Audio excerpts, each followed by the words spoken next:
사랑과 은혜가 풍성하신 살아계신 아버지 하나님, 우리의 영혼을 죄악 가운데서 크신 사랑과 은혜로 구원하여 주심을 감사합니다. 또 무더운 날씨 가운데에서도 건강 잃지 않고 또 복음을 위해서 이렇게 살게 하시니 감사드립니다. 오늘도 주일을 맞이하여 저희들 말씀 앞으로 또 불러 모아 주심을 감사드립니다. 하나님께서 은혜로 우리를 또 말씀 앞으로 불러주셨사오니 말씀을 통해서 우리가 큰 위로와 또 힘을 얻을 수 있도록 도와주시옵소서. 행여 우리 마음이 하나님과 좀 멀어져 있다면 말씀으로 일깨워 주시고 더욱더 멀어진 마음을 주님께로 나아가 우리에게 주어진 이 귀한 시간들을 한순간도 헛되이 보내질 않도록 하나님께서 은혜 베풀어 주시기를 간절히 원합니다. 오늘 마땅히 함께 해야 되지만 함께하지 못하는 시들도 많이 계십니다. 어느 곳에 있든지 주님의 크신 사랑과 은혜 안에 머물 수 있도록 도와주시고 다음 시간에는 모두 함께 참여될 수 있도록 인도해 주시옵소서. 다음 주부터 있을 또 중집회를 통해서도 많은 이르진 영혼들이 말씀 앞으로 나와 하나님의 크신 사랑과 은혜를 깨달을 수 있도록 도와주시고 우리도 한 영혼이라도 더 건지고자 하는 간절함이 마음속으로부터 일어나서 남은 하루 동안도 열심히 또 전도함으로 한 영혼이라도 더 주님께 인도할 수 있는 우리가 되기를 원합니다. 또 학예 수양회를 앞두고 더 열심히 또 전도하고 있습니다. 이번 학예 수양회를 통해서도 많은 이뤄진 영혼들이 주님께로 돌아오는 귀한 구원의 역사가 일어날 수 있도록 도와주시옵소서. 마친 시간까지 주님께서 크신 사랑과 은혜로 함께해 주시옵소서. 주 예수님 이름으로 기도하였습니다. 아멘. 신약성경 디모데후서 2장입니다.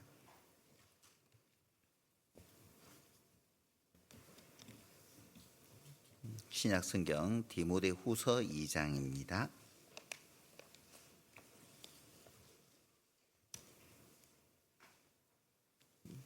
2장 1절입니다. 디모데후서 2장 1절입니다. 2장 1절 짧은 구절인데 함께 읽어보겠습니다. 내 아들아, 그러므로 네가 그리스도 예수 안에 있는 은혜 속에서 강하고. 지난주에는 체육대회로 좀 즐거운 시간을 하나님께서 우리에게 허락해 주셨습니다. 또 즐거운 시간을 마치고 또 하나님께서 우리를 또 불러 말씀을 통해서 또 우리의 삶을 또 힘있게 또 만들어 주시니 또 감사한 시간을 갖게 되었습니다. 말씀에 앞서서 이제 우리 학예 수양회를 앞두고 우리 열심히 전도하고 있잖아요. 그래서 한 달여 정도 우리가 슬로건을 공부를 했죠. 슬로건을 공부했는데 올해 이제 슬로건으로 교회 소식지에 이번 2025년 학예 수양회 안내란 맨 하단에 올해 학예 수양회 슬로건이 확정되어서 있습니다. 학예 수양회 슬로건이 강권하여 나도 한 명 전도하고 힘을 모아 너도 한 명 전도하고. 그래서 구미교회 한번 이번에 제대로 화이팅 해보자 학예 수양회 때 그런 의미를 담았길래 이번 학예 수양회 슬로건으로 이 당첨을 했는데요. 나중에 이제 말씀 후에 한번 슬로건 제창은 한번 해보도록 하겠습니다. 어제 중선부 모처럼 이제 원래는 가족들 구원 안 받은 가족들 다 모셔다가 식사를 하려고 했는데 구원받지 못한 가족은 오시지 못하고 또 새로운 두 분을 모시고 오셔서 이제 같이 식사도 나누고 교제하면서 이번 학예수양에 꼭 가겠노라고 두 분이 이제 확답을 하셨는데, 마음 변치 않도록 이제 기도하려고 합니다. 또 아마 두 분뿐만 아니라 또 계속 전도 가운데 있는 분들 계시리라 생각을 합니다. 이번 학예수양의 전도 목표 아시죠? 이번 학예수양의 전도 목표는 이제 100명입니다. 지난 해에 80명 하려고 했는데, 그래서 우리 학예수양의 티가 80티잖아요. 80티인데 올해는 이제 작년에 73명 했으니까 올해는 거뜬하게 작년보다 식구들이 더 많이 늘어났으니 올해는 한 100명 정도는 거뜬하게 할 수 있지 않을까 싶지요. 아마 100명 정도는 우리가 마음 모으면은, 나도 한 명 너도 한 명 하면은 100명은 우리 식구들 200명이 훨씬 넘는데 100명 정도야 아마 가볍게, 우리 학생들도 중고등부 학생들도 아마 꽤 많이 전도할 학생들이 있다고 들었는데, 그죠? 대답이 없네. 부담을 확 줘야지. 그래서 이번에 학예수양회 때 유초등부를 비롯해서 중고등부 또 청년들 또 봉사의 어머니의 은장에 이르기까지 한 번 더 우리 주변에 소중한 분들 한번 챙겨보고,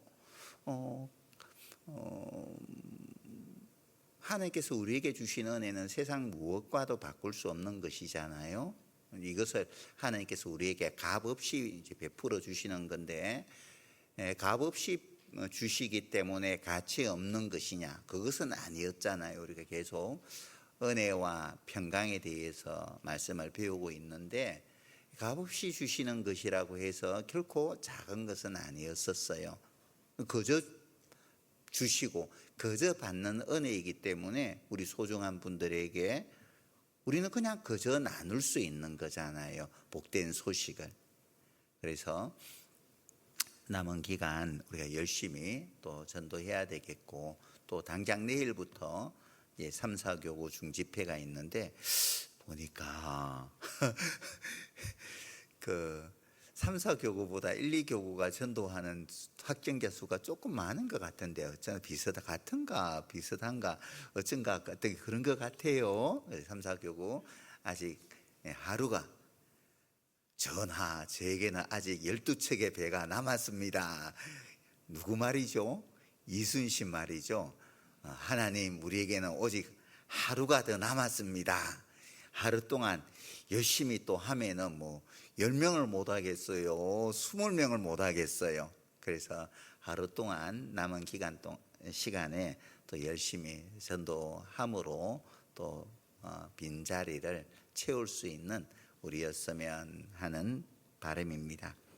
우리 계속 은혜와 평강에 대해서 오늘 배우고 있는데, 오늘 이제 4번째 시간입니다. 은혜와 평강.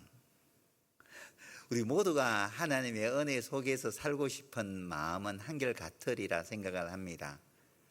또 하나님께서 주시는 그 평강 가운데서 우리 모두가 살아가기를 간절히 바라리라 생각을 해요. 쉽게 생각하면은 내가 내 자녀가 항상 내가 살아있는 날 동안에는 부족함이 없이 넉넉하게 살기를 원하잖아요. 두려움 없이 평안한 가운데서, 걱정 근심 없이 평강 가운데서 살아가기를 한결같이 바라리라 생각을 해요. 자녀들 말 안 들을 때 종종 하는 말이 있죠. 야 이 자식아, 내가 나 잘 되라고 하냐, 니 잘 되라고 하지. 그런 말들 종종 하시죠.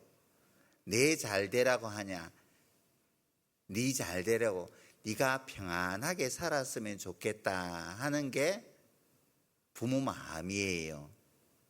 한결같은 부모 마음이에요. 우리를 사랑하셔서 죽기까지 하셨던 주님의 마음 또한 한결같이 그래요. 우리가 하나님 앞에 이르는 그 날까지 걱정 근심 없이 평안한 가운데서 살기를 원하고 부족함 없이 넉넉하게 살아가기를 하나님도 원하셔요. 하나님도. 그래서 사도 바울이나 베드로 사도나 서신서에 빠짐없이 인사말로 하는 것이 은혜와 평강이 너희에게 있을지어다 라고 인사 첫 마디에 그렇게 이제 말하고 있습니다. 그만큼 은혜와 평강은 우리의 신앙생활을 하는데 필요하다는 거예요. 하나님의 풍성한 은혜 가운데에서 우리가 살아갈 때 우리의 신앙생활 또한 힘있게 살아갈 수가 있는 거죠. 그래서 히브리서 13장 9절에 보면은 마음은 은혜로서 굳게 함이 아름답다 그랬잖아요. 베드로전서 5장 12절에도 은혜에 굳게 서라고 말씀을 하거든요. 우리가 은혜에 굳게 서고 마음은 은혜로 굳게 할 때 우리가 읽었던 디모데후서 2장 1절 후반절에 보면은 은혜 속에서 강하고, 정말 폐잔병이 아니라 전쟁에서 져서 정말 폐잔병이 되어서 이제 뭐 돌아오는 사람들 모습 보면은요 힘이 하나도 없죠. 전쟁에서 패하고 그래서 많은 전우들을 동료들을 전장에서 남기고 시체로 남기고 돌아오는 길이니까 뭐 마음이 편할 리가 없잖아요. 뭐 사람들을 볼 면목도 없을 것이고, 그죠? 환영보다는 또 전쟁에서 패했다라고 뭐 질책하는 말도 더 듣게 될 것이고, 그러니까는 묵묵하게 침묵하면서 이제 시내로 부대로 이제 복귀할 거예요. 하지만 반대로 전쟁에서 승리하고 돌아올 때는 많은 사람이 거리로 쏟아져 나와서 환호하고 막 그럴 거잖아요. 뭐 군악대를 앞세우면서 연주도 하고 뭐 꽃가루도 뿌려주고 뭐 그러면서 개선 장군으로 들어올 거잖아요. 마지막 시대를 살아가고 있는 우리가 그렇게 되기를 하나님께서 원하는 거예요. 그렇게 되기 위해서 은혜 속에서 강하고, 강해야만이 마귀와의 싸움에서 승리할 수 있지, 내가 약하면은 마귀와의 싸움에서 승리할 수가 없잖아요.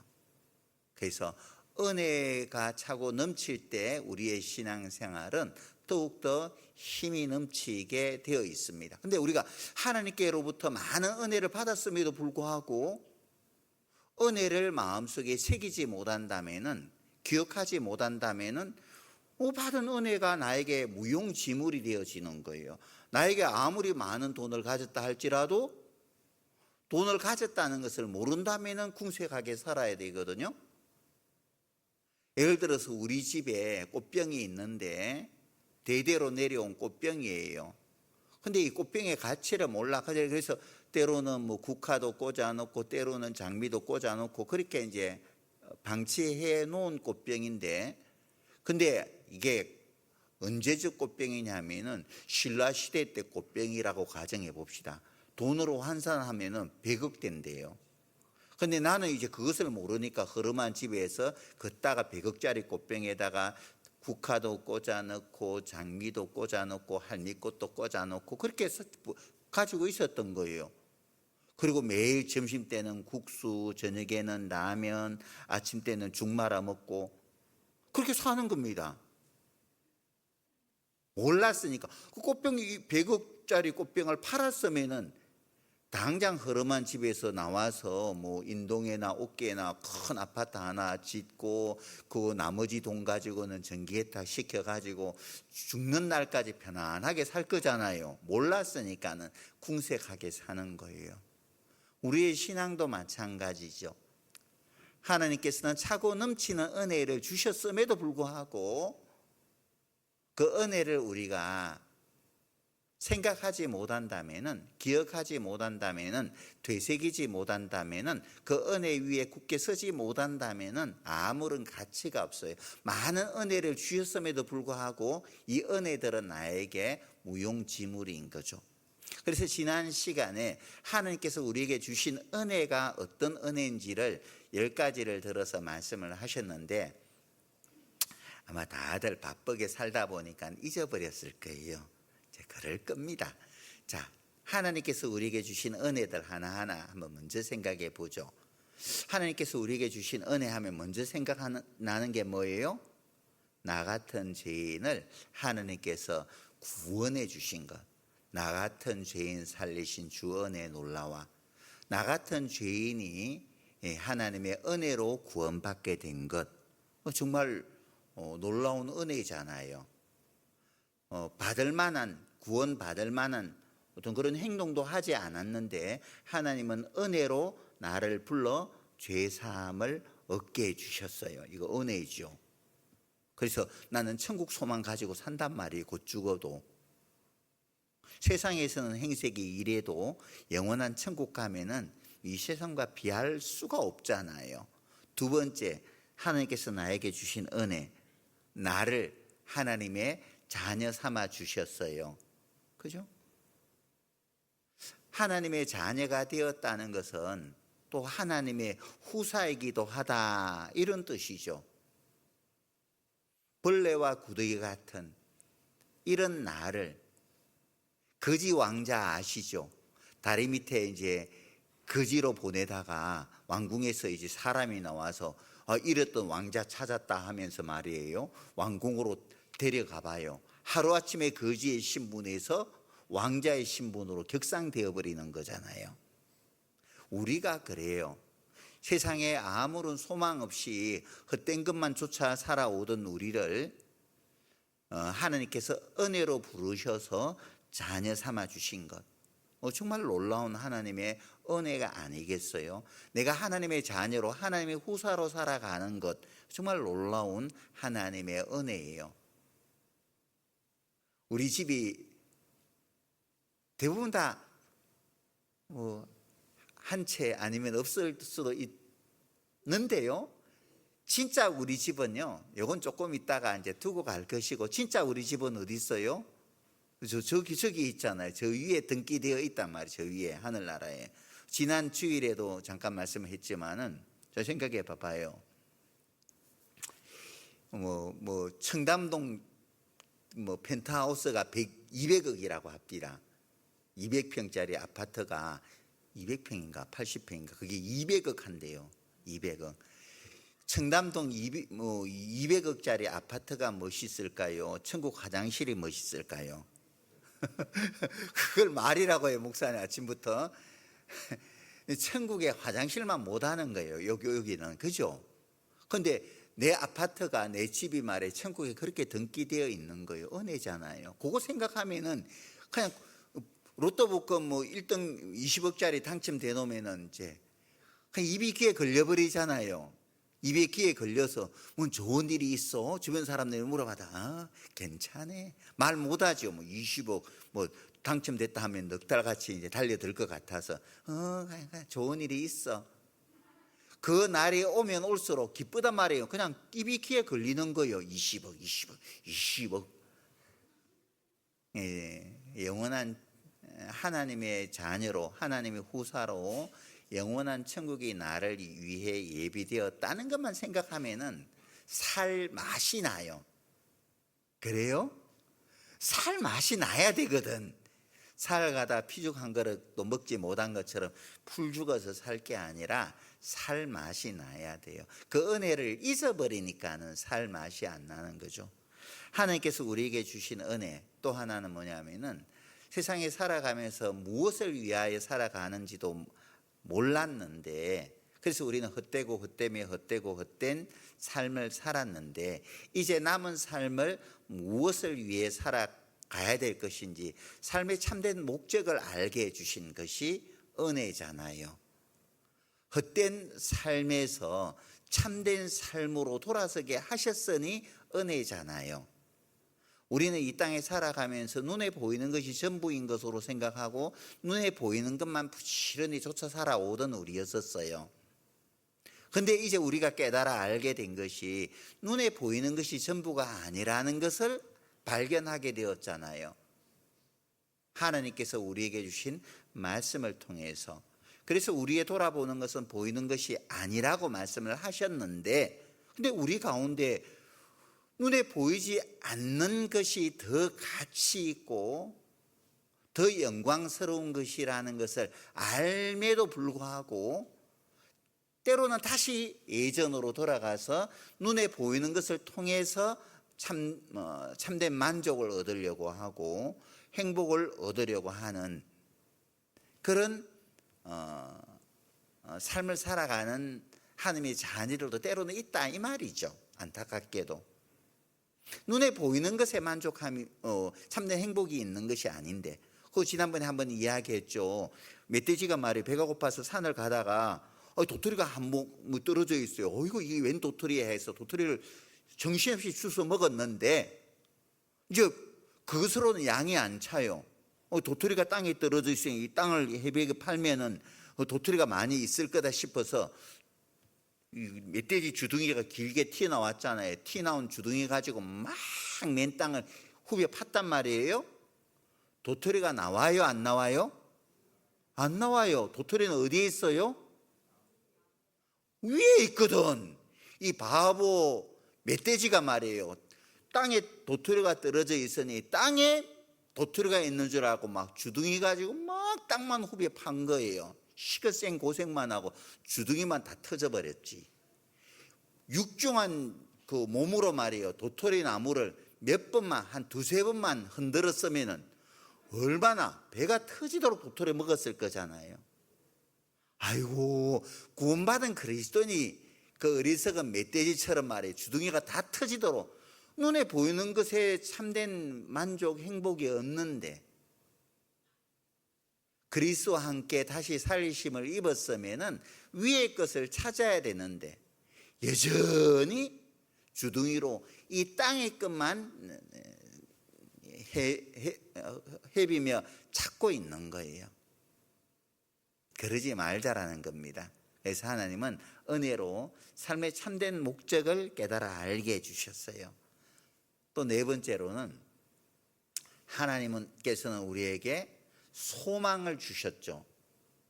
구원받기 전에는 소망이 없었단 말이에요. 참된 소망이 없어요. 세상의 것은 잠깐 있다가 사라질 것들이었거든요. 내 떠나면은 다 물거품처럼 사라져버릴 것들이었단 말입니다. 근데 나에게 소망을 주셨어요. 영생의 소망, 영원한 천국의 소망, 무엇보다도 나를 사랑하신, 죽기까지 사랑하신 신랑 되신 주님을 만날 수 있는 이 소망을 주셨어요. 그래서 우리에게 이 소망이 있는 것은 영혼의 닷과 같다 그랬잖아요. 마음속에 늘 하나님께서 은혜로 주신 이 소망을 새기며 살아가는 사람들은 이 소망이 닫히니까 세상으로 내가 마음이 뺏기지 않도록 이 소망이 붙들어 준다는 겁니다. 하늘 가는 밝은 길이 내 앞에 있으니, 하늘 가는 밝은 길이 내 앞에 있으니까 이 세상의 것이 아무리 나를 미혹한다 할지라도 거기에 마음이 뺏기질 않아요. 소망을 생각하지 못하니까. 예를 들어서 예전에는 일찍이 시집장가 갔잖아요. 우리 부모님들은 일찍 시집장가를 갔는데, 그래서 남자가 군대도 가기 전에 이제 빨리 이제 결혼을 시킨 거예요. 근데 이제 남편이 군대를 갔으니까 옛날에는 시집살이 좀 했잖아요. 이제 군대 간 남편을 그리워하며 아내가 이제 시집살이를 하는 겁니다. 근데 남편이 너무 이제 자기를 사랑한다는 것은 아는 거예요. 근데 어때요? 남편이 돌아올 날이 가까워지면 가까워질수록 그 남편을 기다리잖아요. 시집살이를 잘 이겨내며 기다리는 겁니다. 근데 그렇게 사랑하는 남편이 있음에도 불구하고 정말 자기밖에 모르는, 지금 자기만을 전부로 생각하는 그 남편을 두고 다른 데로 눈을 돌리는 여자들은 없을걸요? 그렇잖아요. 사랑에 만족함이 없으니까는 눈을 돌리지. 그죠? 정말 극진한 사랑을 받는 사람들은 눈을 돌리지 않아요. 우리 마음에 하나님을 잊어버리니까, 소망이 식어져 버리니까 눈을 돌리죠. 세상을 사랑함이 하나님의 원수라고 말씀을 하셨음에도 불구하고 이 세상으로 눈을 돌려버리는 거죠. 마음 빼앗겨 버리는 겁니다. 자, 하나님께서 우리에게 은혜로 주신 것 다섯 번째 뭐냐? 이 땅에 고와 같이 버려두지 아니하시고 다시 우리를 구원하신 주님이 성령으로 오셔서 늘 우리와 동행해 주시는 것, 은혜잖아요. 우리는 참 강한 것 같아도 약해요. 강한 것 같죠? 근데 때로는 약해요. 참 약해요. 작은 말 하나도 막 상처를 입고, 아이고, 그냥 막 그런 경우들 많잖아요. 그죠? 막 속상하고 막 그래서 난 볼 거야 그러면서 막 숨어버리고 뭐 그런 것.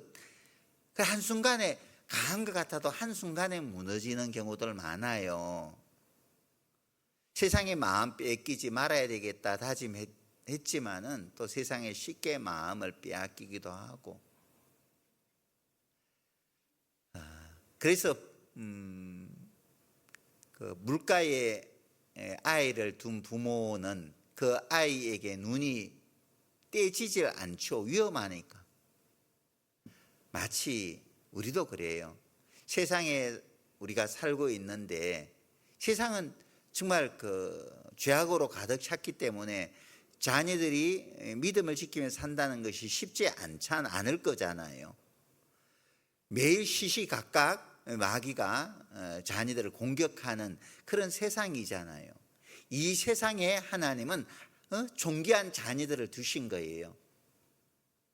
그러기에 하나님의 시선이 우리에게서 떠날 리가 없잖아요. 늘 자녀들을 지켜보고 계시는 겁니다. 침 삼킬 동안도 나를 놓치지 않고 보시는 거예요. 그리고 성령으로 오셔서 늘 우리와 함께 하고 계시는 겁니다.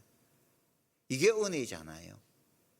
우리를 구원하여 주신 주님은 다시 이 세상에 성령으로 오셔서 늘 우리 곁에 계신다는 거예요. 안타까운 것이 요한계시록 3장 20절에 보면은 볼지어다 내가 문 밖에 서서 두드리노니 누구든지 내 음성을 듣고 문을 열면 내가 그에게로 들어가 그로 더불어 먹고. 주님은 늘 우리와 함께 거하기를 원하시지만은 주님을 문 밖에 세워두는 그리스도인들이 있단 말이죠. 주님은 들어가서 그 사랑을 나누기를 원하는데 내가 문을 열지 못하는 거예요. 주님 잠깐, 세상이 너무 재밌어요. 세상이 너무나 맛있어요. 그러니까 주님 잠깐만 있다가, 지금은 바쁘니까 주님 조금 있다가 내가 신앙생활 할게요. 지금 내 급한 일 하고 직장생활 먼저 하고 집안 좀 일으켜 놓고 내 지금 급한 불 먼저 꺼놓고 끌 때까지만 조금만 참아보세요. 내 자녀들 양육할 때 이때는 좀 어려운 거 하나님이 아시잖아요. 이때만 좀 눈 감아주세요.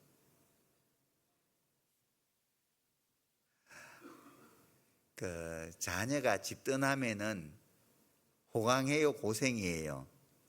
집 떠나면은 그 순간부터 고생이에요. 자녀들은 어때요? 막 부모 곁을 어떻게 하면은 벗어날까 싶어서 벗어날 방도만 찾잖아요. 그래서 고등학교 때부터 벗어날, 집을 떠나서 고등학교 어디 있을까 막 고등학교 검색하고 실패하면 이제 대학 때는 본격적으로 이제 대학은 이제 뭐 고등학생들 있네. 대학은 벗어나 보자 해서 됐으면 멀리 집하고 멀리 그리고 그렇게 가려고 하잖아요.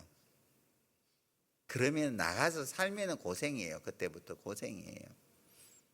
부모 곁에 있는 것이 얼마나 좋은 것인지 있을 때는 그 소중함을 몰라요. 떠나고 난 후에 소중함을 알죠. 그래서 그와 같이 우리를 버려두지 않고 늘 우리와 동행하시고 우리를 진리 가운데로 인도하시는 것도 은혜죠. 또 하나님께서 우리에게 주신 은혜 여섯 번째, 복음을 전하는 전도자로 하나님께서 우리를 불러주신 것도 은혜잖아요. 세상에서 가장 가치 있는 게 뭐예요? 복음이잖아요. 복음의 효능은 죽은 영혼을 살려내는 그런 힘을 갖잖아요. 그것은 아무나 대통령이라고 해서 그 일을 못해요. 죽은 영혼을 어떻게 살려내요? 서울 아산병원이나 서울대 병원 의사들도 죽은 영혼을 살려내나요? 그것은 못하잖아요. 아무리 노벨상을 받은 노벨의학상을 받았던 그 사람들도 죽은 영혼을 살려내는 그 일은 못하잖아요. 근데 죽은 영혼을 살려내는 그 복음의 명약을 하나님께서 우리에게 맡기신 거예요. 그리고 이 복음을 전하는데 우리를 사용해 주시는 겁니다. 은혜예요.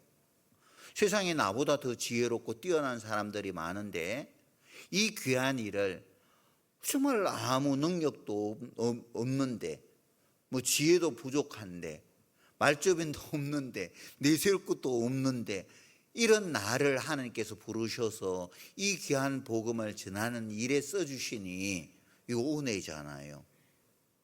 예를 들어서 이제 정권이 바뀌었는데 당신 필요하니까 청와대로 와서 나하고 5년간 같이 일합시다. 은혜잖아요. 이거 영광이잖아요. 그죠? 구미 신의 영광일 거예요. 자, 그래서 복음을 전하는데 불러주신 것도 하나님의 은혜이고, 또 우리가 신앙생활 하면서 위기의 순간이 얼마나 많았겠어요. 수많은 위기의 순간에서도 넘어지지 않고 내가 지금까지 신앙을 지키며 지내온 것도 은혜잖아요.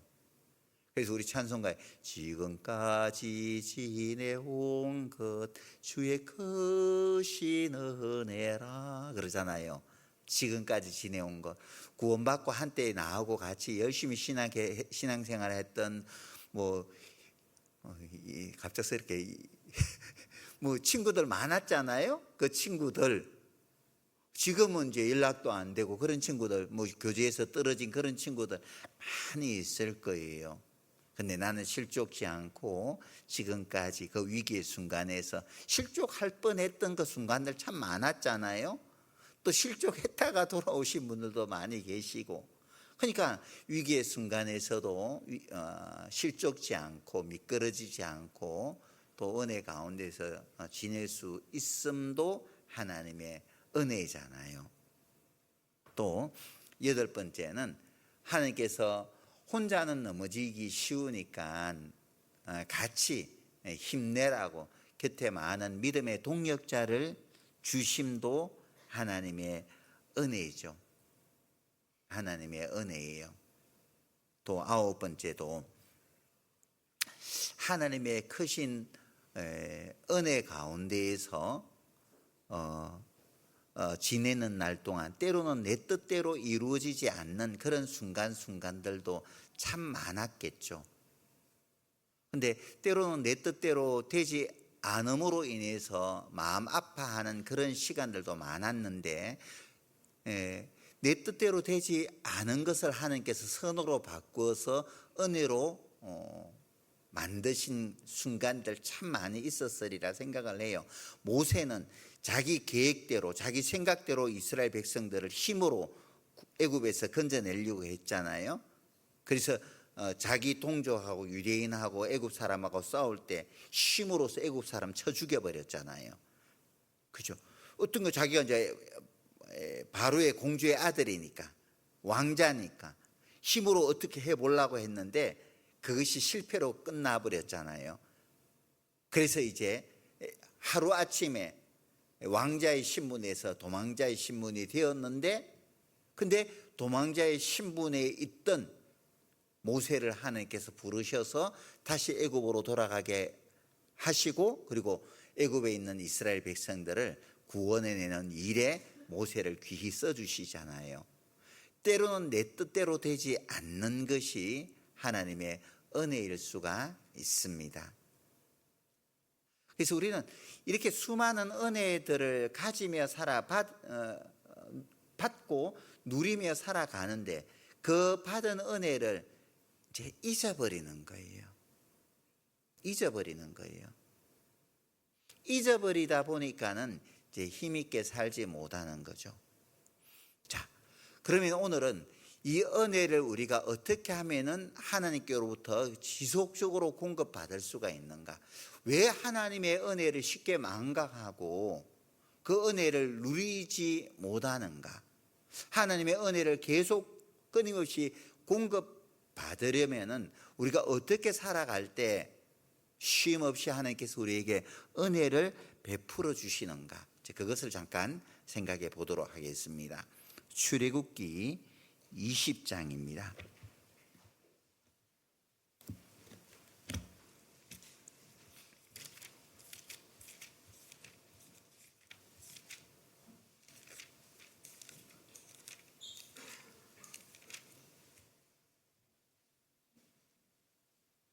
(20장) 6절입니다.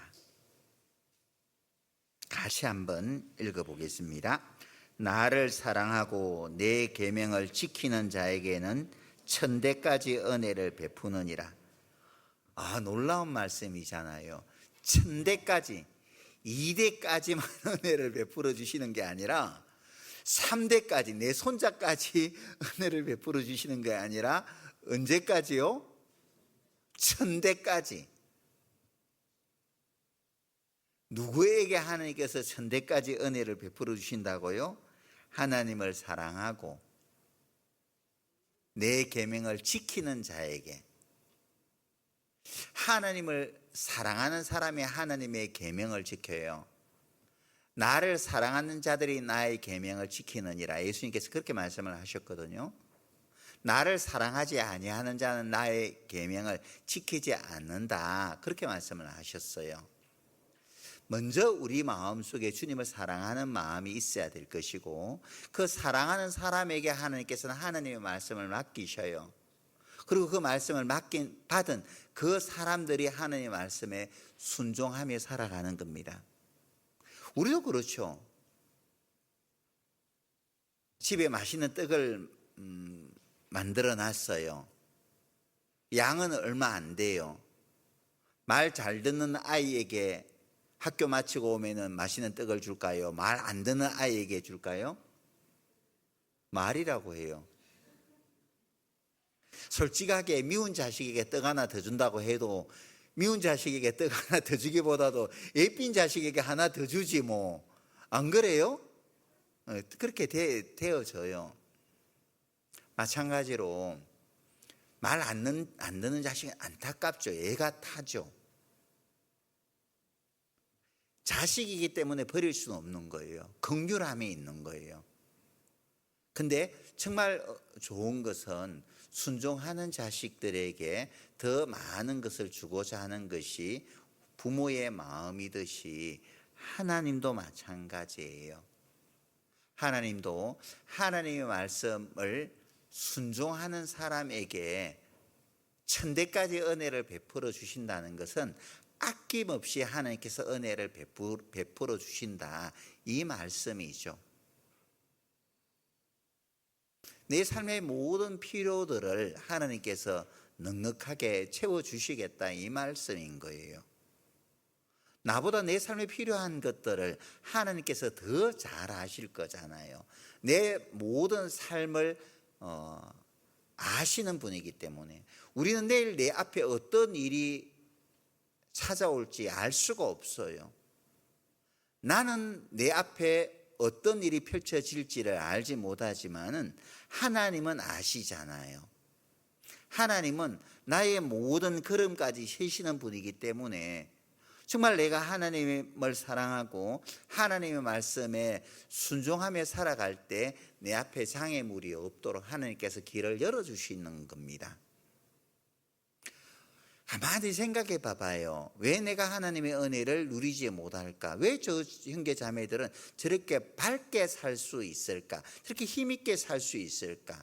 뭔가 나와 다른 것을 볼 거예요. 형제 자매들의 모습을 보면서 비교될 때가 있을 겁니다. 비록 가진 것은 없을지라도 뭔가 늘 마음속에 평안함이 있는 것을 보게 될 거예요. 왜 그럴까요? 왜 나는 그런 평안함이 없을까?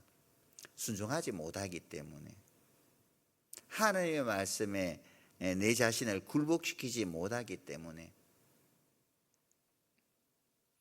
야고보서 1장 25절에 보면은 자유하게 하는 온전한 율법을 들여다보고 있는 자는 듣고 잊어버리는 자가 아니요 실행하는 자니 이 사람이 그 행한 일에 대하여 복을 받으리라 라고 말씀을 하셨습니다.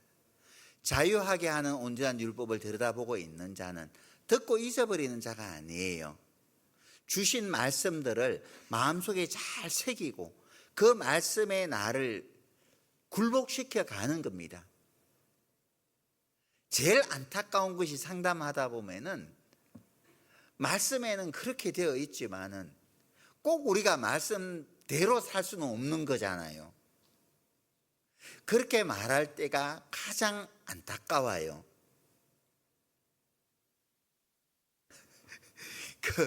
요즘은 이제 안 그렇던데 옛날에는 물건을 사면은 전자제품을 사면은 제품 사용 설명서가 있고 또 제품을 알아서 고치라고 회로도까지 이제 옛날 전자제품에는 넣어놨거든요.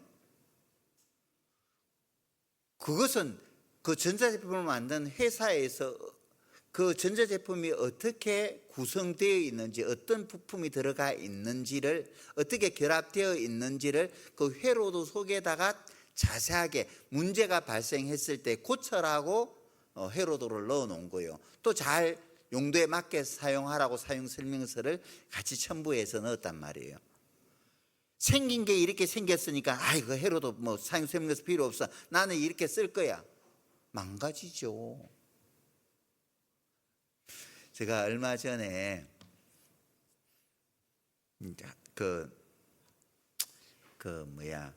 노트북에다가 좀 용량을 좀 크게 쓰려고요, 조그마한 저장 장치가 있어요. 뭐 SD 카드인가 마이크로 SD 카드인가 조그마한 전자장치가 있어요. 조그마한 이게 있는데 이걸 이제 비싼 돈 주고 샀단 말이에요. 근데 이제 케이스가 이렇게 이제 플라스틱 아주 작기 때문에 아주 딱딱한 하드 플라스틱 케이스에다 넣어놨는데 어떻게 해체하는지를 잘 보면 되는데 플라스틱이니까 누르면 빼질까요? 누르면 빠질까요? 누르면 그래갖고 눌러도 잘 안 빠져. 이거 봐라요. 이렇게 누르면 빠져야 되는데 조그마한 게 안 빠지냐? 꽉 눌렀더니 안 빠져. 뭐가 빠작 소리가 나긴 나요. 그래 안 되니까 가위 갖고 이제 잘라가지고 결국 해체를 했네요. 나중에 빠작하고 소리 난 게 조그만하니까 SD카드가 조그만 SD카드라고 이게 조그만하니까 누르니까 부러지지 지가 안 부러지고 백이 나요.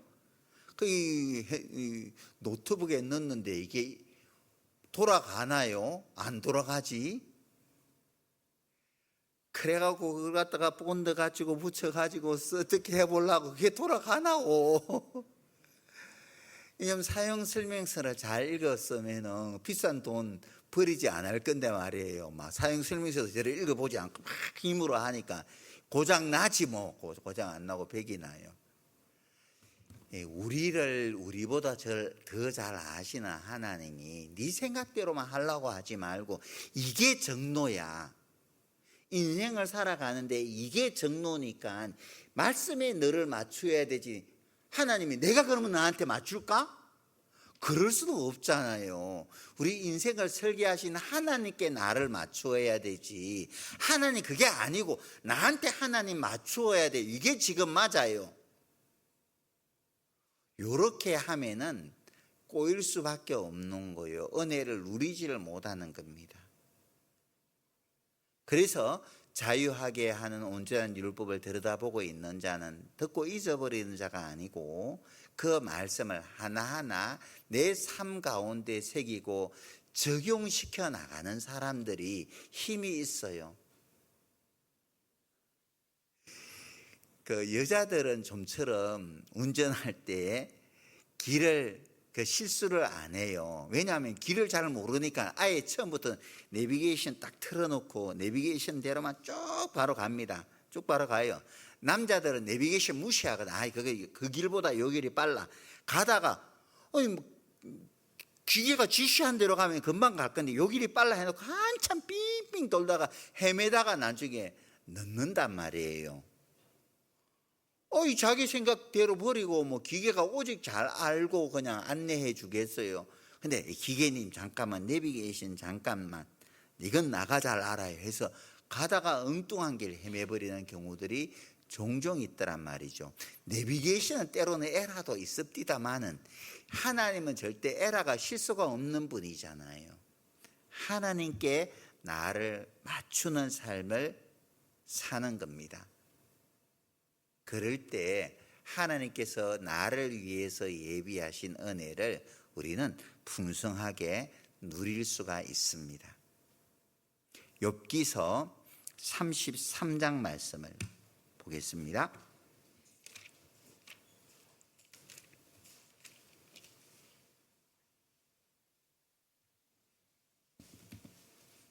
구약성경 욥기서 33장 26절입니다. 26절 같이 한번 읽어보겠습니다. 그는 하나님께 기도함으로 하나님이 은혜를 베푸사 그로 자기의 얼굴을 즐거이 보게 하시고 사람에게 그 의를 회복시키느니라. 자, 하나님께서는 기도함으로 은혜를 베풀어 주신다라고 말씀을 하고 계셔요.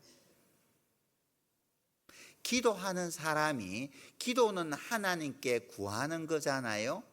기도하는 사람에게 하나님은 은혜를 주셔요.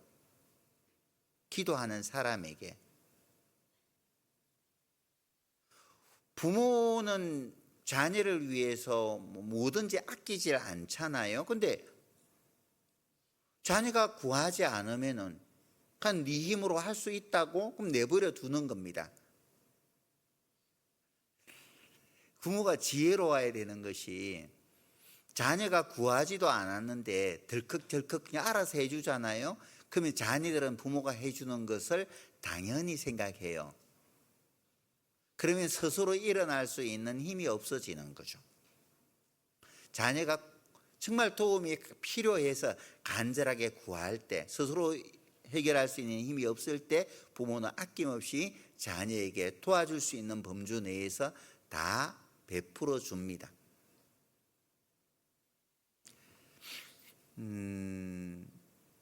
새들이 알을 낳는데 이제 정한 시간에서 알에서 부화돼 가지고 나오잖아요. 부화 시기가 다 되어서 아이고 껍질 깨기가 얼마나 힘들까 해서 톡톡톡톡 바늘로 깨어주면은 알에서 쉽게 새끼가 나올 수는 있어요. 그죠? 쉽게 나올 수도 있습니다. 근데 뭐가 문제가 돼요? 날지를 못해요. 알에서 깨쳐 나오면서 날개에 힘을 만들거든요.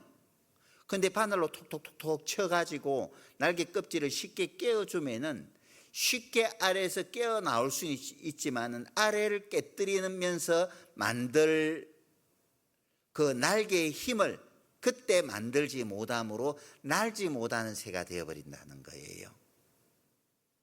마찬가지로 자녀를 양육함에 있어서도 같아요. 스스로 할 수 있는 것들은 스스로 할 수 있도록 해봐. 좀 더 해봐.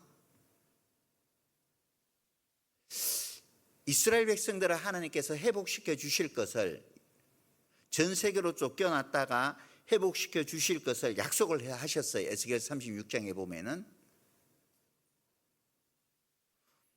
땅도 에덴 동산처럼 만들어 줄 것을 다 약속해 하셨습니다. 멀리 쫓겨난 자들로 다시 그 고토로 돌아오게 해 주실 것을 약속해 주셨어요. 그럼 약속대로 하나님께서 이스라엘 백성들을 이스라엘 땅으로 불러들이면 되고, 황무한 그 황무한 황무지를 에덴 동산처럼 만들어주면 되실 것인데, 에스겔 36장 마지막 절에 보면은 그래도 이 백성이 내게 구하여야 할지라 그렇게 말씀을 하셨단 말이에요. 그래도 기도해야 된다는 거예요. 그래도 가만히 있으면 떨어지는 것이 아니라, 은혜가 주어지는 것이 아니라 구할 때 하나님은 주셔요. 기도할 때 주셔요. 그래서 야고보 4장 2절에 보면은 너희가 얻지 못하는 것은 구하지 아니하미요. 그렇게 말씀을 하셨어요.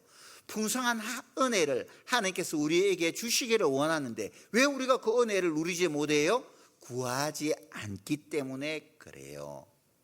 하나님께 늘 깨어 기도하는 사람에게는 부족함이 없어요. 왜 우리 삶이 가난해졌느냐?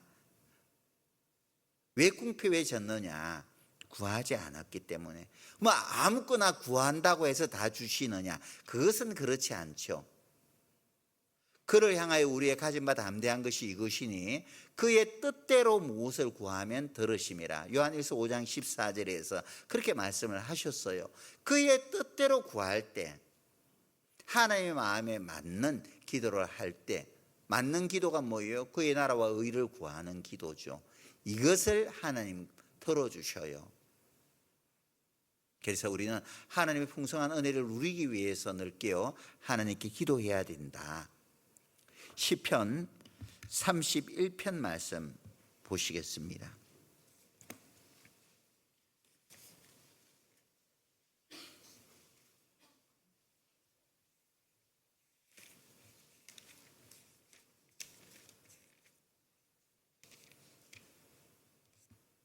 (31편) 19절입니다.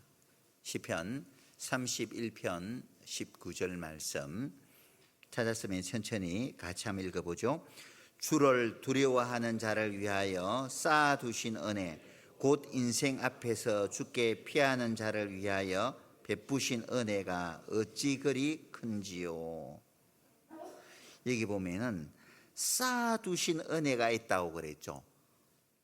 천국 창고에 하나님께서 은혜를 빼곡하게 쌓아두셨어요. 쌓아두셨단 말이에요. 쌓아두신 은혜를 하나님께서는 누구에게 주시느냐?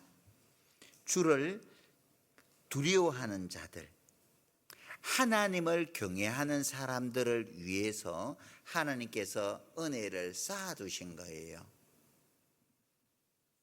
우리가 하나님을 경외하는 마음, 하나님을 두려워하는 마음을 가지며 살아갈 때에 왜 사람들이 아무렇게나 살아가죠?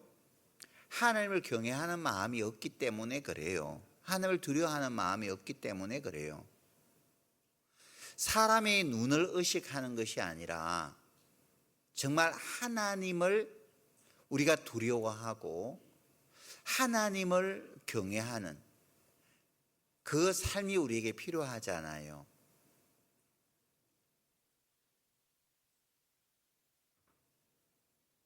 내가 아비일진데 나를 두려워함이 어디 있느냐? 내가 주인일진데 나를 공경함이 어디 있느냐?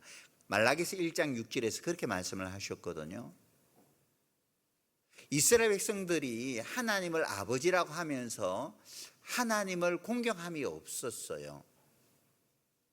하나님을 주라고 말하면서 하나님을 두려워하지 않고 이스라엘 백성들이 살았다는 겁니다.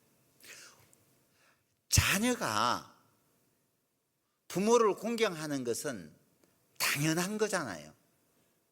그건 당연한 거예요. 자녀가 부모를 공경하는 것은 지극히 당연한 겁니다. 종이 주인을 의식하는 것은 종업원이 주인을 두려워하는 것은 지극히 당연한 거예요. 당연한 것인데 당연한 것을 당연한 것으로 생각하지 못하니까 그게 문제가 되는 거잖아요. 우리 시대에 그래요. 당연한 것이 당연하지 않는 시대 속에 우리가 살고 있어요. 그러니까 모든 것이 고통스러운 거죠. 자녀가 부모를 공경하는 것이 당연한데 자녀가 부모를 공경하지 못하니까 고통받잖아요. 종업원은 당연히 주인을 두려워해야 되는데 근데 그런 것이 없으니까 고통받는 거예요. 그렇잖아요.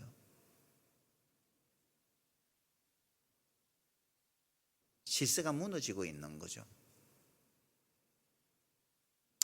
우리가 하나님을 아버지라 부르며 하나님을 주라 부르며 지내고 있는데 정말 하나님을 아버지로 공경하고 하나님을 주님이 피로써 나를 사셨으니까 하나님을 주라고 우리가 고백하니까 기도할 때마다 주님 주님 그렇게 고백하잖아요.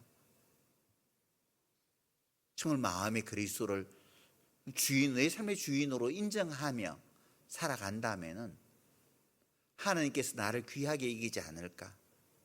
정말 자녀가 말입니다. 부모밖에 몰라. 아버지 아빠 부모밖에 몰라. 엄마 하면서 뭐가 밖에 나가서 뭐 먹을 것만 있어, 뭐 맛있는 거 있어. 이거 한번 먹어봐봐. 뭐 수학여행에 뭐 갔다 왔는데 수학여행 갔다 오면서 엄마 이거 한번 수학여행 갔다 이게 정말 좋아서 엄마 먹으라고 가왔어. 이거 정말 엄마 차에다가 두라고 이걸 한번 가왔어. 우리가 조금만 좋은 거 있으면 이거 엄마가 하라고 샀어. 이거 안 예쁘겠어요. 그런 자녀라면은 항상 마음속에 우리 부모를 최고로 생각하는 그 자녀라면 얼마나 귀하게 여겨요. 종이 말이에요. 주인이 있든 없든 정확하게 자기 일처럼 한다면 어느 주인이 그 종업원을 귀하게 여기지 않겠어요? 절대 자를 수가 없죠. 그렇잖아요.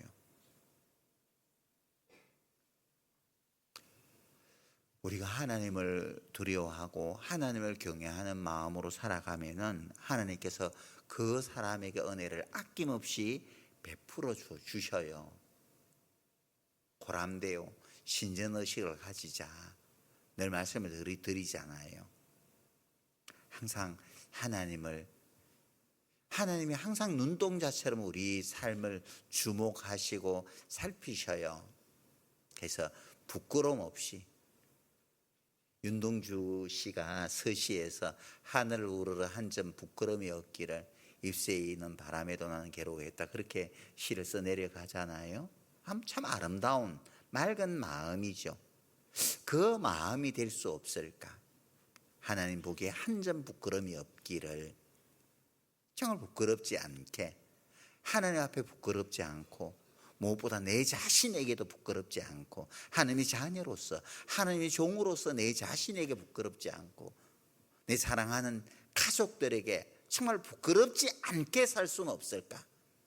아버지로서 부끄럽지 않게, 엄마로서 부끄럽지 않게, 자녀로서 부끄럽지 않게 내 중심으로 오시는 하나님 앞에 부끄럽지 않게 살 수는 없을까? 부끄럽지 않게 살아갈 때에 하나님께서 은혜 주셔요. 그 사람의 은혜를 쌓아두신 은혜를 아낌없이 베풀어 주신단 말이죠. 잠언 14장입니다.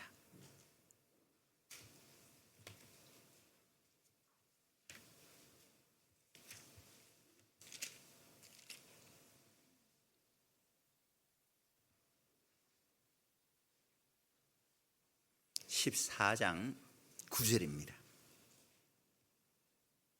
같이 한번 읽어보시겠습니다. 미련한 자는 죄를 심상히 여겨도 정직한 자 중에는 은혜가 있느니라. 미련한 자는 죄를 심상히 여기기 때문에 은혜를 받지를 못해요. 죄를 심상히 여긴다는 것은 전혀 하나님을 두려워하는 사람이 아니죠. 감히 하나님이 지켜보시고 계신다는 것을 아는 사람이라면은 그렇게 죄를 아무렇게나 지을 수가 없죠. 그렇잖아요? 하나님을 전혀 의식하지 않기 때문에 죄 짓는데도 망설임이 없는 거예요. 세상에서 죄를 짓는 것 망설임이 없습니다. 마땅히 내가 그리스도인으로서 해야 될 일들을 행함에 있어서도 망설임이 없는 거예요. 양심에는 꺼림이 있지만은 조금 꺼림이 있지만은 망설임이 없어요. 때로는 그렇잖아요. 남의 말을 하는 것은 별식과 같아서 뱃속 깊숙이 내려가느니라. 우리 속에는 아담에게로부터 물려받은 죄성이 있기 때문에 세상 사람들처럼 나의 말 하기를 좋아하는 그런 기질이 때로는 나올 수가 있어요. 그래서 참 재밌거든요. 별식, 별미인 거예요. 하나님을 두려워하는 사람이라면 그 남의 말할 때 하나님이 그것을 지켜보실 거잖아요. 실제 실험을 해봤다 그러잖아요.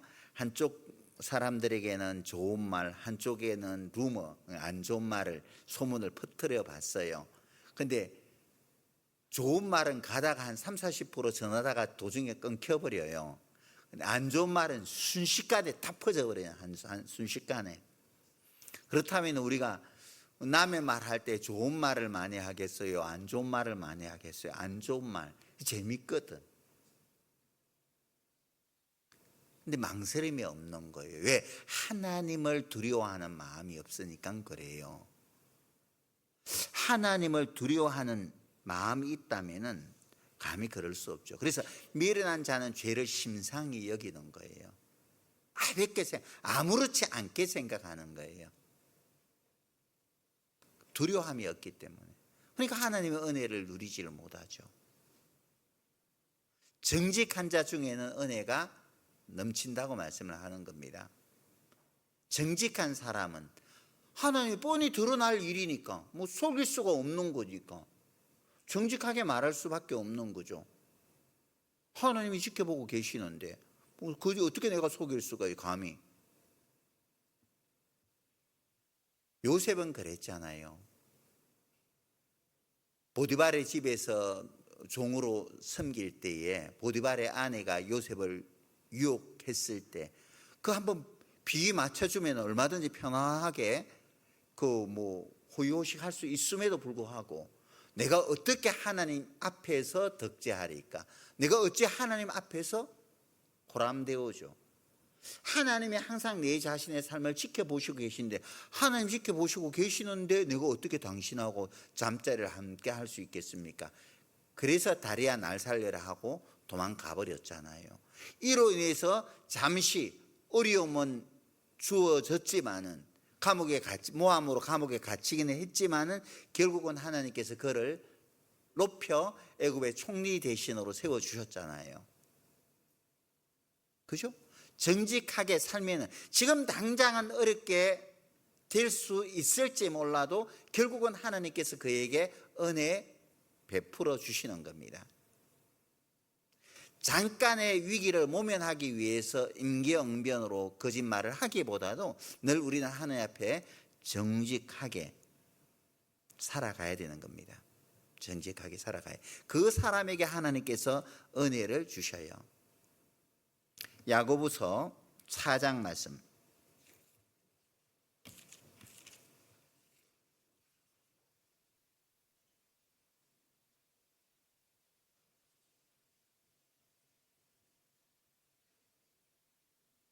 (4장 6절입니다) 야고보서 4장 6절입니다. 찾으면은 같이 한번 읽어보도록 하겠습니다. 그러나 더욱 큰 은혜를 주시나니 그러므로 일렀으되 하나님이 교만한 자를 물리치시고 겸손한 자에게 은혜를 주신다 하셨느니라. 자, 하나님은 교만한 자를 물리치시고 겸손한 자에게 은혜를 주셔요. 겸손한 자에게. 내가 하나님의 은혜를 누리기를 원한다면은, 은혜 속에서 살기를 원한다면은, 은혜 위에 내가 굳게 서기를 바란다면은, 겸손이라는 게 뭐예요? 나를 낮추는 거예요. 나를 높이는 게 아니죠. 나를 낮추는 거예요. 교만한 것은 나를 높이는 거잖아요. 사람들 앞에 나를 높이는 거예요. 교만인 거예요. 나를 낮추는 것은 항상 다른 사람을 높여보는 거죠. 나는 잘하는데 다른 사람들은 다 못해. 나는 잘하는데 나를 높이는 거란 말이에요. 항상 내가 부족해요. 내가 부족해서 그런 거예요. 항상 나를 낮추는 것이죠. 그죠? 자기를 살피면은, 자신을 잘 살피는 것은 잘하는 것이 자기에게 없는 거예요. 하나님께 있는 거죠. 근데 자기를 살피지 못하는 사람들은 항상 내가 뭔가 잘해서 뭐 잘하는 것 같아. 아니거든요, 그게. 마음을 높이는 그 순간, 한순간에 하나님께서 낮춰버려요. 사울이 마음을 높이니까 한순간에 하나님께서 사울을 완전 꺾어버리잖아요. 버려버리잖아요. 버려버리는 겁니다. 교만하면 패망의 선봉이라 그랬잖아요. 한순간에 무너져 버리는 거예요. 한순간에. 하나님 앞에 우리는 마음을 높일 하등 이유가 없는 겁니다. 마귀가 교만하니까 결국 하늘에서 쫓겨나 버렸잖아요. 교만하니까. 아름답게 지음을 입었지만 교만하니까 마음을 높이니까 그냥 하나님께서 하늘에서 쫓아내 버렸잖아요. 타락되어 버려서 이 땅으로 쫓겨나 버렸잖아요, 마귀가. 그리고 지금까지 하나님의 역사를 방해하잖아요. 마음을 높이면 그냥 쫓아내 버려요. 쫓겨난 그 사람은 하나님의 역사를 항상 대적하게 되거든요. 하나님이 이를 대적하는 편에 서게 되는 겁니다. 끔찍하죠. 그래서 우리는 늘 나를 낮추는 것이 필요해요. 나를 낮추는 것. 나보다 남을 낮게 여기고, 빌립보서 2장에 그렇게 말씀을 하시잖아요. 각각 자기보다 남을 낮게 여기고, 내가 부족해서 그래요. 내가 아직까지 아는 것이 없어서 그래요. 내가 실수가 많아서 상처를 주었어요. 내가 미안해요. 항상 우리는 가정에서도 그래, 부부간에도 여보 내가 잘못했어요. 내가 부족해서 당신을 잘 보필하지 못했네요. 여보 미안해요. 내가 당신에게 사랑을 많이 주지 못해서 그렇게 어려움을 많이 줬네요. 내가 미안해요. 그렇게 하면은 뭐가 다툼이 날 게 있어요. 나는 잘하는데 당신이 항상 문제야. 당신이 제발 좀 고쳐보라고. 그렇게 하면 답이 없어요. 답이 계속 마음의 상처만 주는 거죠. 문제는 나에게 있는 거예요. 자녀에게 뭔가 잘못했다라고 꾸지람을 하기 전에 내가 자녀에게 어떤 것을 주었는지를 먼저 생각해 보는 거죠. 아야 미안하다 야, 내가 좀 못했네. 내가 좀 네 마음을 충분히 헤아려 보지 못했구나 야. 한번 잘해보자. 미안해, 사랑해. 자꾸 그렇게 감싸주고 격려해주고 그러는 거죠. 엄마 미안해요. 내가 잘못했어요. 항상 나를 보는 거예요. 내가 먼저 나를 보는 거예요. 그럼 천주교에서 내 탓이요 운동 지금도 하나 모르겠네요. 내 탓이요 내 탓이요 내 탓이요 그렇게 한다 그러잖아요. 항상 뭐 잘하면은 내 탓이 아니라 네 탓이요. 잘하는 것은 당신 때문에 내가 잘 된 것이고 못한 것은 내 탓이요. 그렇게 해야 되죠. 그죠? 우리가 서로가 서로를 높여줄 때, 인정해 줄 때 하나님께서 기뻐하시는 거예요. 그 사람에게 하나님께서 겸손한 사람을 쓰시지 교만한 사람을 쓰시지 않잖아요. 겸손한 사람에게 은혜를 주시고 항상 나를 낮추. 하나님의 은혜는 항상 낮은 곳을 향하셔요. 낮은 곳을. 겸손한 사람은 섬기는 사람이죠. 교만하면 섬길 못합니다. 에헴하면서 섬김 받는 걸 좋아하죠. 높은 자리에 앉기를 바리새인처럼 상석에 앉기를 좋아해요. 하지만 겸손한 사람은요 항상 뭐 교회 안에서 누가 되었든 간에 섬겨요. 사랑으로 섬겨요. 정말 이것이 교회 안에 필요하기 때문에 주님이 십자가 지시기 전에 허리에 수건을 동이시고 대야에 물을 가져다가 제자들의 발을 씻으셨잖아요. 우주 만물을 지으신 하나님께서 종의 모습으로서 제자들의 발을 그렇게 씻으면서 성경의 모습을 보여주셨다면은 마땅히 우리도 그렇게 해야 되지 않겠어요? 내가 너희에게 행한 것 같이 너희도 서로 행하게 하려 하여 본을 보였노라. 그렇게 말씀을 하셨어요. 그냥 그 모습으로만 아이고 뭐 학생들 불러다가 선생님들이 세족식 한다고 발레 밀어봐 내가 씻어줄게. 진짜 그것이 섬김의 모습을 보여주는 건 아니에요. 물론 정말 그런 마음이 있기 때문에 또 그런 것도 하리라 생각을 하지만 진정한 섬김은 외식이 아니거든요. 마음으로 섬기는 거예요. 낮아지지 않으면은 정말 섬김 받기 좋아하지 섬기지 못해요. 형제 자매를 아버도 낮게 생각하기 때문에, 존귀하게 여기기 때문에 섬길 수가 있어요. 우리 속에는 그리스도의 영이 있기 때문에 우리는 모두 작은 예수들이잖아요. 우리가 주님을 섬김에 있어서 어려움이 없지 않습니까? 주님의 영이 계시기 때문에 섬김에 어려움이 있어서는 안 된다, 이 말인 거죠. 그래서 우리는 섬김 받기보다도 섬길 줄 아는 그리스도인이 되어야 됩니다. 진정으로 겸손한 사람은 자기를 주장하지 않는 사람이에요. 그죠? 나를 내세우지 않아요. 내 뜻을 관철시키려 하질 않아요. 왜? 나의 부족함을 알기 때문에 내 생각이 항상 옳다라고 생각하지 않거든요. 그 사람은요.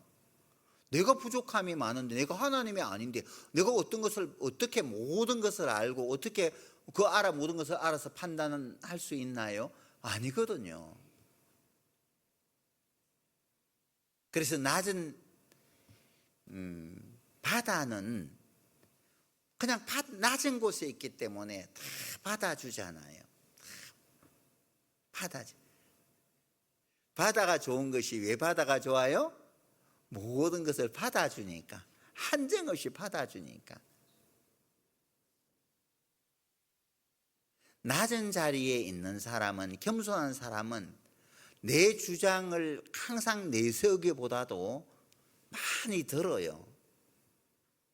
겸손하게 받아준단 말이에요. 들어준단 말이에요. 그렇게 하는 것이 아니고 이렇게 하는 거예요. 이렇게 하는 거예요. 자기 생각대로 뜻대로 하는 것이 아니라, 내가 하나님의 오묘를 어찌 알며 전능자를 어찌 능히 온전히 알겠느냐.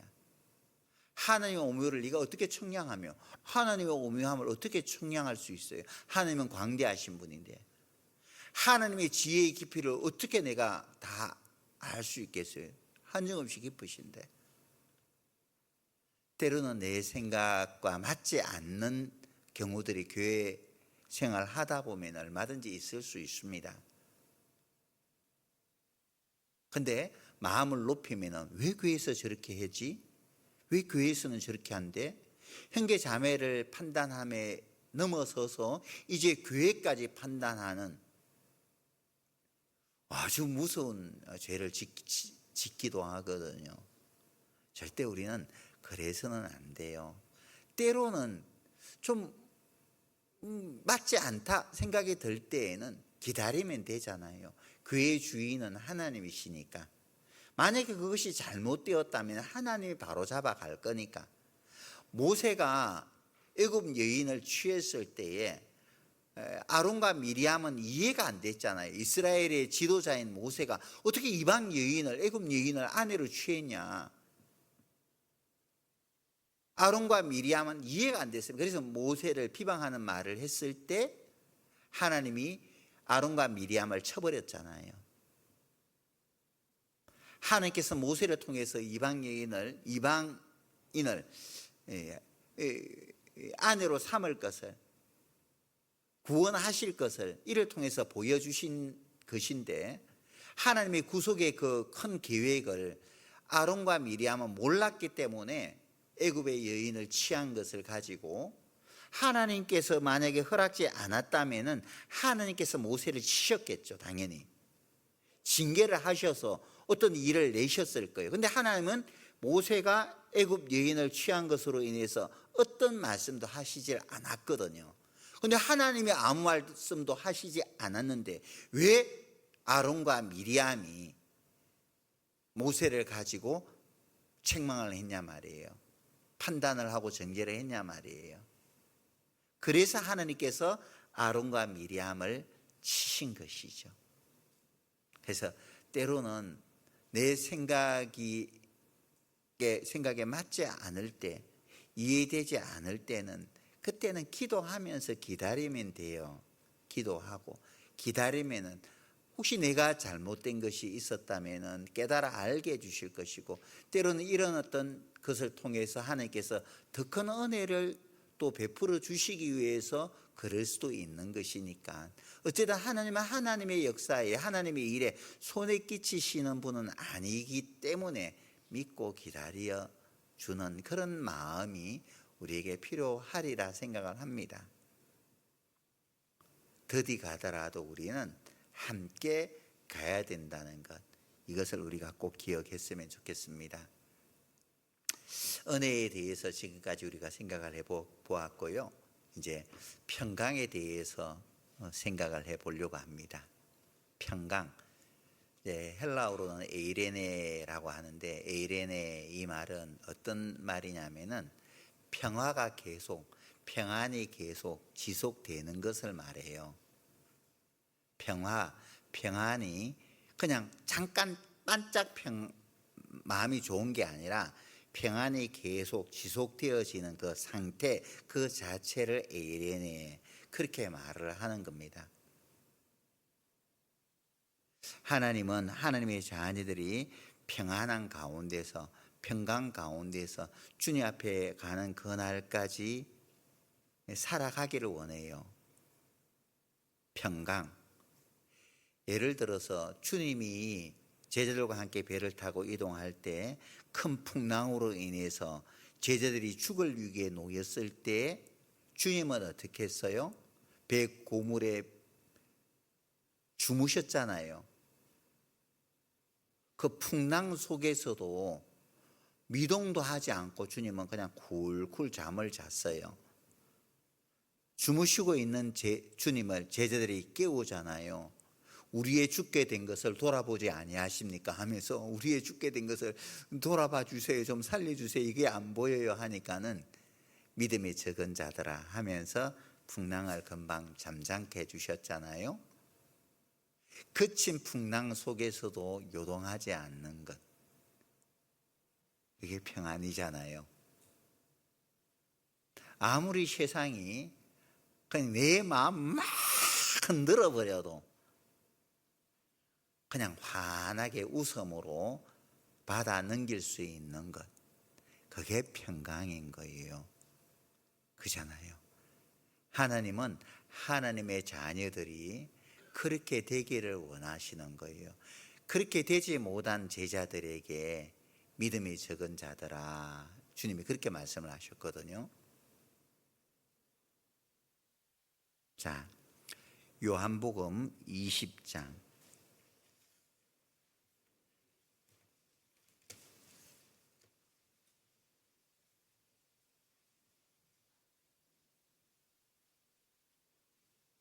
요한복음 20장 19절입니다. 요한복음 20장 19절 같이 한번 읽어보겠습니다. 이날 곧 안식 후 첫날 저녁 때에 제자들이 유대인들을 두려워하여 모인 곳에 문들을 닫았더니 예수께서 오사 가운데 서서 가라사대 너희에게 평강이 있을지어다. 부활하신 예수님께서 이제 제자들에게 나타나서 처음으로 하신 말씀이 에이레네, 그렇게 말씀을 하신 거예요. 너희에게 평강이 있을지어다, 그렇게 말씀을 하신 겁니다. 우리 그 예전에 즐겨 불렀던 찬양 가운데 내게 강 같은 평화, 내게 강 같은 평화, 내게 강 같은 평화 넘치네, 그런 찬양 많이 불렀죠. 하나님은 하나님의 자녀들이 강 같은 평화가 늘 넘치기를, 그 평강 가운데서 살기를 원해요. 평강은 예수님께서 너희에게 평안이 있을지어다 라고 말씀을 하신 것은 이 평안이 어디로부터 오는지를 우리에게 말씀을 해주고 있는 거잖아요. 그죠? 평안은 하나님이 우리에게 줄 수 있는 것이에요. 하나님께서 우리에게 이 평강을 주실 수 있는 그런 분인 겁니다. 시편 말씀 보시죠. 시편 29편.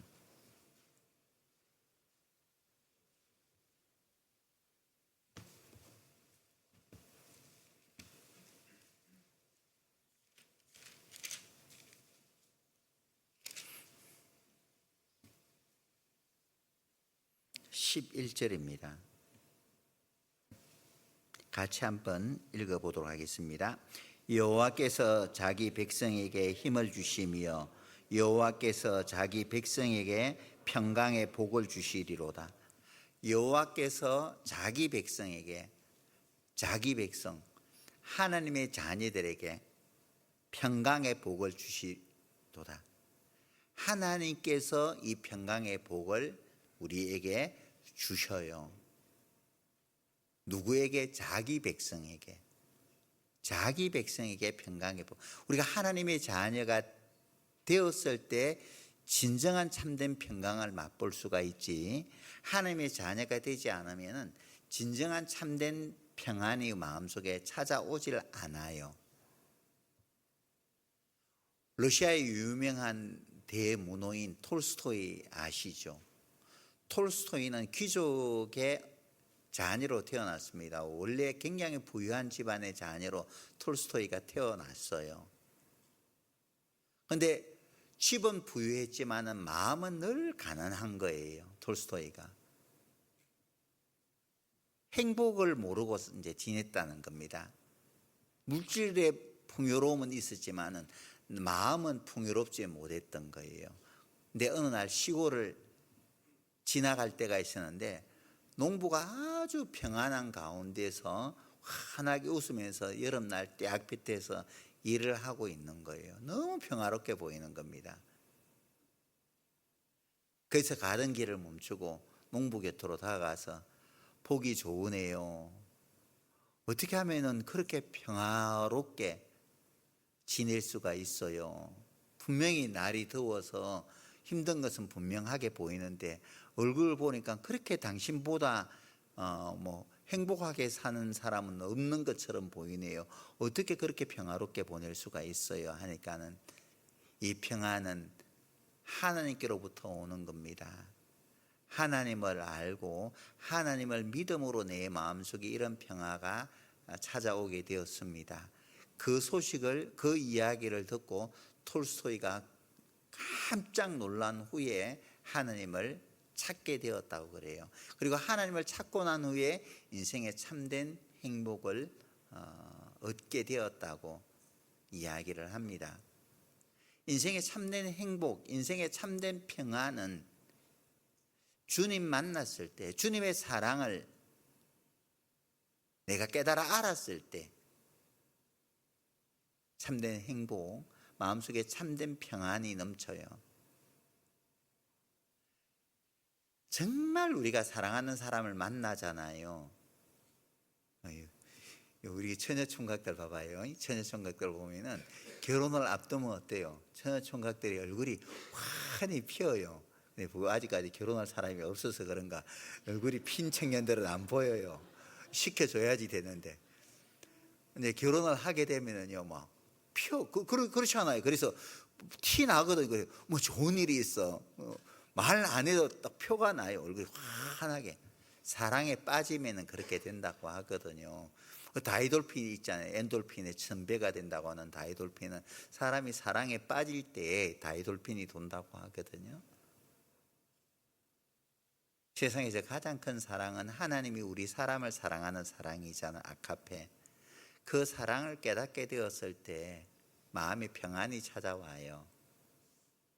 마음에 이제 됐어, 만족함을 얻게 되거든요. 진정한 평안은 하나님의 사랑을 발견했을 때 진정한 평안이 하나님께로부터 주어지게 되어 있습니다. 이 평강이 내 삶을 지배할 때에 우리는 힘있게 살아갈 수가 있어요. 풍랑이 요동쳐도 풍랑 가운데서도 우리는 잠을 잘 수 있단 말이죠. 시편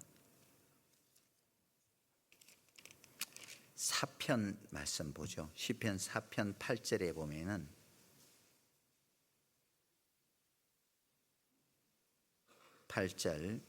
같이 한번 읽어보죠.